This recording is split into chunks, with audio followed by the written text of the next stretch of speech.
Bonjour à vous et bienvenue à cette 15e vidéo du programme 88 jours pour une pensée infinie, pour la pensée infinie, c'est-à-dire pour développer des nouvelles habitudes de pensée en nous, des habitudes qui nous connectent à l'infini de toutes les manières possibles.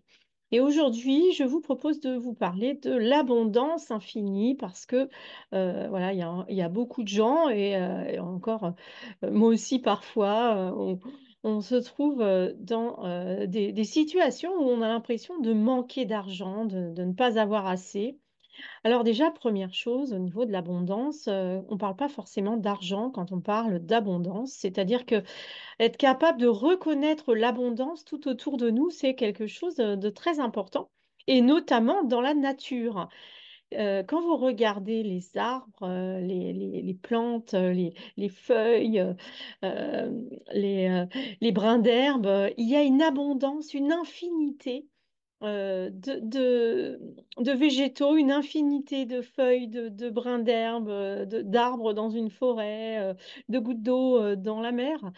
Donc l'infinité est présente partout autour de nous dans le monde matériel et donc c'est important vraiment de comprendre que l'abondance, elle est déjà dans ce monde matériel tout autour de nous. Alors ensuite, reconnaître, donc première étape, reconnaître l'abondance autour de nous, reconnaître l'abondance aussi de nos cellules, par exemple. On a plusieurs trilliards de cellules dans le corps qui fonctionnent toutes ensemble, hein, une de manière unifiée pour faire de nous un être humain en bonne santé. Et d'ailleurs, quand on n'est pas en bonne santé, souvent c'est qu'il y a des problèmes politiques à l'intérieur du corps physique, hein. C'est très bien expliqué ça dans la médecine chinoise. Et donc, une fois qu'on a compris déjà que l'abondance, non seulement elle est tout autour de nous, mais elle est également en nous, eh bien, en fait, il s'agit juste, après, une fois qu'on commence à conscientiser cette abondance autour et en nous, il suffit juste de conscientiser que parfois, eh bien, nous oublions avec nos pensées, nous laissons aller à des pensées de manque, et ça, c'est des constructions, alors que naturellement, on se trouve dans l'abondance. On voit les bébés, les animaux, ils se posent pas de questions. Moi, par exemple, quand je voyais les moutons qui s'empiffraient de fleurs, de brins d'herbe, de plantes, de feuilles de cerisier, etc., on voit bien que les animaux, eux, ils ont aucun sentiment de manque et ils y vont à fond. Ils mangent ce qu'il y a en face d'eux et ils s'en portent très bien. Donc nous, les êtres humains, on a la pensée. Et comme on n'est pas encore très doué pour s'en servir tout à fait correctement, mais par contre, on a déjà tous les pouvoirs en nous, et bien voilà, on fait un peu n'importe quoi des fois et on invente des maladies diverses et variées, on invente des pensées qui nous font souffrir, etc., etc. Donc, il faut retrouver premièrement donc cette conscience de l'abondance autour et en nous, et aussi voir à quel point on se sent abondant dans les différents domaines. Par exemple, par rapport aux relations humaines. Quand on se sent jaloux, quand on se sent en manque d'amour, quand on se sent mal aimé, eh bien, c'est un problème d'abondance. C'est-à-dire on n'est pas dans l'abondance d'amour. Et donc, essayez de vous diagnostiquer là, à cet instant, de voir où vous en êtes. Est-ce que vous êtes dans une abondance d'amour? Est-ce que vous avez des relations diverses et variées? Alors, euh, pour quelqu'un, l'abondance, ça va être énormément de gens, et puis pour d'autres, ça va être quelques personnes, mais de haute qualité, des relations vraiment très satisfaisantes et très évoluées, très profondes. Donc, évaluer un petit peu comment vous vous sentez vis-à-vis de votre abondance affective. Est-ce que vous vous sentez aimé comme il faut? Voilà. Et donc souvent, par exemple pour l'amour, c'est qu'on a oublié une chose, c'est que nous devons nous aimer nous-mêmes d'abord.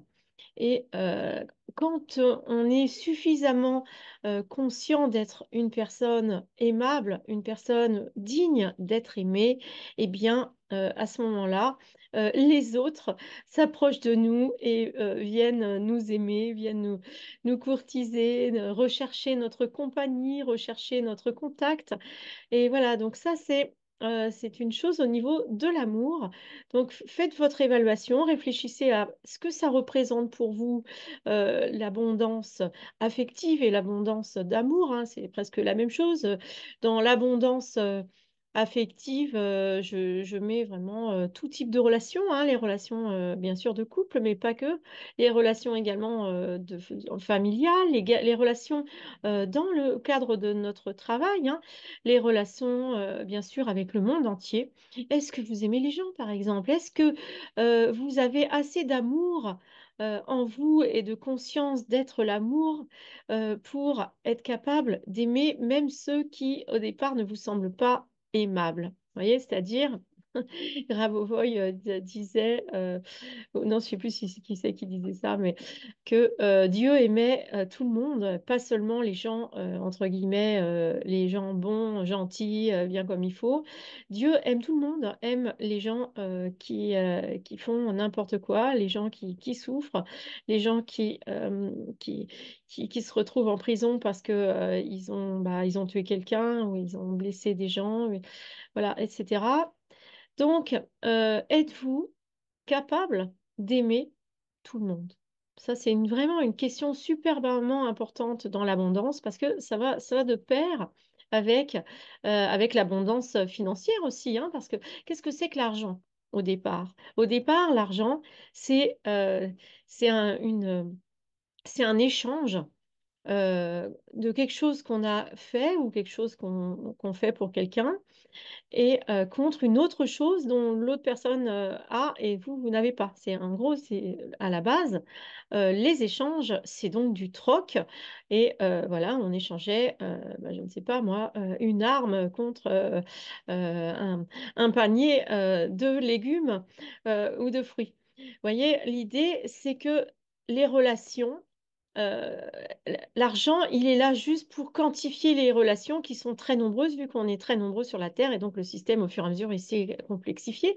Mais si vous voulez, si vous n'avez pas le sentiment d'abondance en vous, eh bien, vous allez vivre le manque d'argent ou d'autres choses dans le monde extérieur, dans le monde matériel, dans le monde manifesté.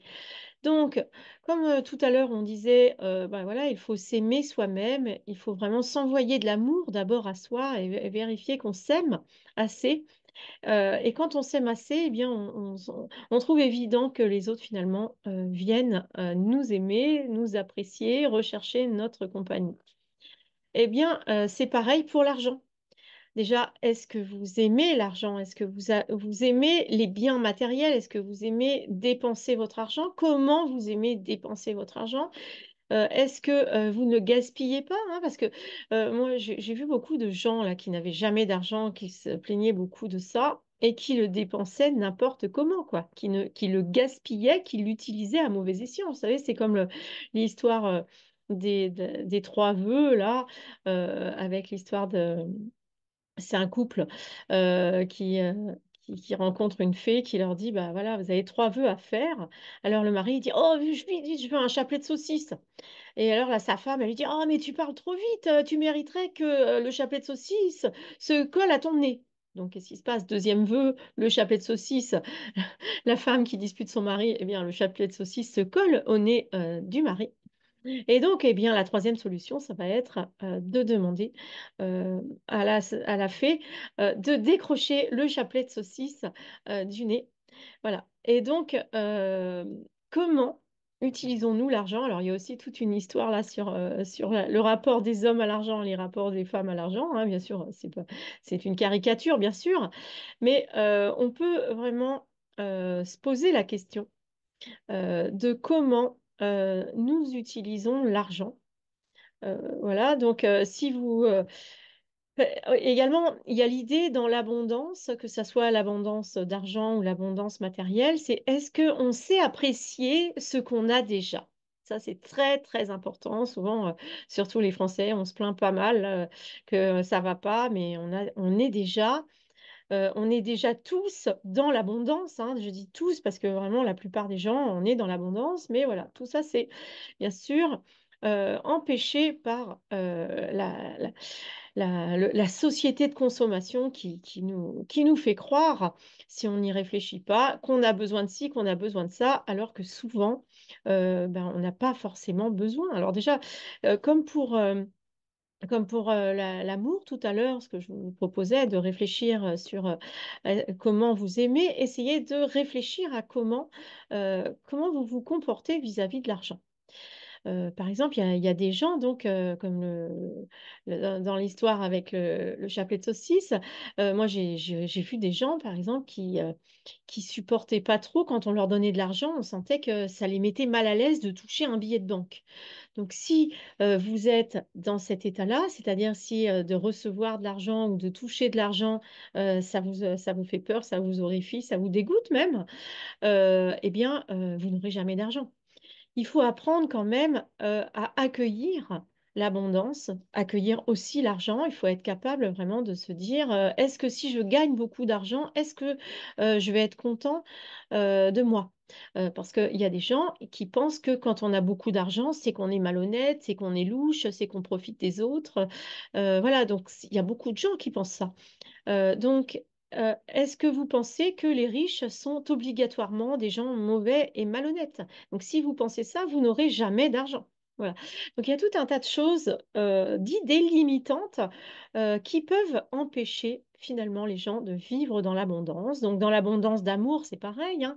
C'est qu'il y a beaucoup de gens qui pensent que l'amour doit être réciproque. C'est-à-dire, ils ont peur que leur amour ne soit pas payé de retour. Mais l'amour ne doit pas être payé de retour. Si si vous êtes en couple et que vous êtes en train de pleurer parce que vous avez l'impression que vous aimez plus l'autre personne que que elle ne vous aime, eh bien, c'est que vous n'avez pas compris que le vrai trésor. Ce n'est pas l'amour qu'on reçoit, même si c'est bien sûr très agréable, ça fait vraiment plaisir, mais c'est l'amour qu'on ressent. Et moi, quand je ressens vraiment l'amour totalement pour les gens, je vous assure que je n'attends rien, mais rien en retour. Et je travaille vraiment là-dessus parce que je pense que c'est pas les autres qui doivent combler notre, notre besoin d'amour, hein. Souvent, si vous ressentez ce besoin d'amour, si vous avez l'impression d'être mal aimé, eh bien, il faut travailler sur vous. Il faut apprendre à vous aimer. Il faut apprendre à vous faire plaisir. Encore une fois, ça n'est pas forcément quelque chose qui coûte de l'argent, hein, comme je vous le disais. Se faire plaisir, c'est organiser votre vie de manière que votre vie soit vraiment harmonieuse, hein, que votre vie soit belle, soit agréable. L'abondance, donc il y a l'abondance d'amour, on a parlé de l'abondance d'argent, il y a aussi l'abondance de vie, l'abondance de santé. Êtes-vous en bonne santé? Est-ce que vous ressentez l'abondance de bonne santé? Ça, c'est. Alors, moi, je, je remercie beaucoup parce que j'ai beaucoup de sonnettes d'alarme avec des choses qui me font peur. Et finalement, je suis toujours en très bonne santé. Ça dure pas longtemps. Je normalise très vite ma santé. Il faut savoir que l'abondance de santé, c'est vraiment vous et vous seul qui en décidez. Donc, ne comptez pas arrêter de vous appuyer sur les autres. C'est bien de prendre des conseils, d'accepter l'aide des autres, mais le vrai travail de guérison et de santé parfaite, c'est vous qui le faites à l'intérieur de vos pensées, de votre corps. Donc, soyez, en confiance avec votre corps, soyez gentil avec lui, vraiment, soyez doux, hein. Arrêtez, par exemple, il y a des gens, ils se cognent partout. Quand vous vous cognez partout, c'est que vous vous martyrisez, quoi. Donc, est-ce que vous êtes dans l'abondance d'amour avec votre corps? Est-ce que vous êtes dans l'abondance dans votre vie? Est-ce que quand vous gagnez de l'argent, moi par exemple, j'avais remarqué, bon, j'ai beaucoup d'enfants, comme vous le savez, j'en ai 5. À chaque fois que je gagnais beaucoup d'argent, qu'est-ce que je faisais? Eh bien, j'offrais un tas de choses à mes enfants. Et je me suis rendu compte que j'oubliais en fait de me faire plaisir et d'utiliser cet argent pour moi-même aussi. Alors maintenant, je me suis rattrapée. Je me fais passer en premier. Alors, j'entends des fois mes enfants qui me disent que je suis égoïste, mais je pense que il faut quand même ne pas s'oublier. Il faut vraiment se considérer comme une personne qu'on aime beaucoup aussi. Donc, bon, mes enfants, bien sûr, c'est le changement qui peut parfois à certains les perturber. Mais je pense que voilà, on doit se considérer soi-même et se faire du bien à soi-même comme on fait du bien à ses proches. Et soyez le proche de vous-même. Voilà. Donc pour moi, l'abondance, c'est tout ça. C'est vraiment ne pas être en manque, ni en manque d'amour, ni en manque d'argent, ni en manque de santé, ni en manque d'idées, ni en manque, on pourrait vraiment en parler de ça longtemps, hein. Moi, par exemple, la créativité, alors je me sens vraiment une source de créativité et c'est quelque chose qui me sauve tout le temps finalement des moments de déséquilibre que j'ai pu vivre dans ma vie. Je sais que je peux compter sur mon inventivité et ma créativité qui sont toujours là pour moi. Et donc, et regardez pour toutes ces qualités que vous trouvez importantes, regardez comment vous vous considérez si vous vous sentez en abondance de ces qualités qui vous plaisent. Et dans ces cas-là, si certaines qualités que vous aimez, d'ailleurs, j'allais dire, ces qualités que vous aimez, si vous en manquez, regardez et travaillez dessus. Mais en pensant ça, en disant ça, ce que je pense, c'est que si vous avez envie d'une qualité, c'est qu'elle est déjà là. Ça, c'est important, c'est encore plus important de le savoir. Et donc, même si vous ne l'exprimez pas encore, sachez que toutes les qualités que vous rêvez d'avoir ou tous les biens que vous rêvez d'avoir, si vous en rêvez, si vous les désirez, c'est qu'ils existent déjà en vous mais que le moment n'est pas encore arrivé, peut-être, et ou alors il est en train d'arriver, mais voilà, ou alors il est arrivé puis vous ne l'avez pas remarqué, parce que des fois, par exemple, moi je me suis rendu compte que souvent je me plaignais avec mes enfants, mon mari, ma famille, ils n'avaient pas assez d'estime pour moi ou des choses comme ça. Et en fait, c'est que je ne me rendais pas compte à quel point ils m'aimaient tous et à quel point ils m'admiraient, par exemple. Et dans certains domaines, je ne voyais pas du tout l'admiration pour les gens. De la même manière, dans mon travail, je pensais que des choses, mais vraiment complètement folles, hein, qu'il y avait des gens, ils achetaient mes formations pour me faire plaisir, pour, par pitié en fait. Vous voyez un petit peu le manque d'amour que ça signifie, des choses comme ça. Voilà, donc faites le bilan, soyez conscient de vos manques et vous serez dans l'abondance. Et donc vos manques, encore une fois, signifient que c'est des désirs à réaliser, des désirs qui ne sont pas encore manifestés, mais que vous allez et que vous êtes en train de manifester. Et donc voilà, tout ça, c'est très important. Donc, euh, qu'est-ce que je pourrais vous donner comme série numérique? Ben, vous savez, je vais vous mettre des séries numériques qui me passent par la tête en faisant le montage et vous verrez donc les séries numériques qui sont en lien avec l'abondance. Voilà. Je vous dis à très bientôt, à demain pour la vidéo 16. Et bon, non, je ne dis pas de quoi je parlerai parce que si ça change d'ici demain, voilà. Je vous souhaite vraiment l'abondance dans vos amours, dans l'argent, dans les objets, le monde matériel dont vous rêvez. Et surtout, n'oubliez pas de vous aimer vous-même. Vous êtes la personne la plus proche de vous-même. À bientôt!